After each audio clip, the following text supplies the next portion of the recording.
कल्याण करतो नंतर आहे ना त्यावेळी रोड होईल दोन्ही साईडला 2 लाईनचे प्रोव्हिजन चालू आहे. ही लाईन का नवीन टाकणार आहेस तू? हिला चूज करायचं आहे. दोन्ही साईड नवीन टाकणार आहे. दोन्ही साईड चालू आहे. असं मी ऐकलं. त्यांचं ऐकू नको. त्यांना पाणी हवंय. ही केडीएमसी हे तुला आज सांगतील उद्या करणार नाही. तू आता यांना जोडून दे ती लाईन. ही लाईन जोडल्यानंतर त्यांची समस्या दूर होते. त्यांचं कनेक्शन आज चालू होते. आज चालू करून दे.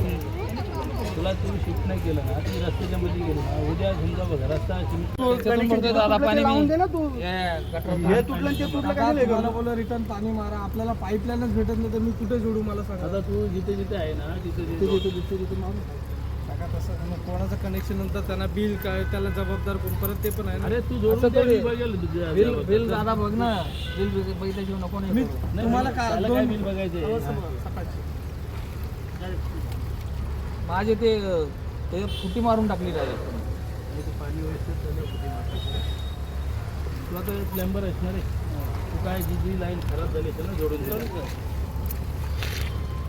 दादा काय करायचं दादा आपल्याला ही पीक आलेला बरा पडून यो हा ही लाईन का टाकली ही लाईन प्रायव्हेट आता तू नाही प्रायव्हेट नाही ती वाजवाची लाईन आहे. त्याच्यावर सर्वांनी कनेक्शन घेतलं. ती मोठी बिल्डिंग आहे ना त्याला आता दिलेलं आहे एक कनेक्शन. आता तुला रस्ता बनवायचा आहे ना तर तुझ्याकडे जर प्लॅम्बर असेल ना ही बाजूला सरतो ना लाईन म्हणजे होणारच बाजूला साईड. नाही मग तुला तेच सांगतो काय होतो केडीएमसीवाले काय करतात आता MMRTला पाहिजे. पहिली गोष्ट तुम्ही काय करायचं हे केडीएमसी आणि MMRT दोघांची सांगड घालायची.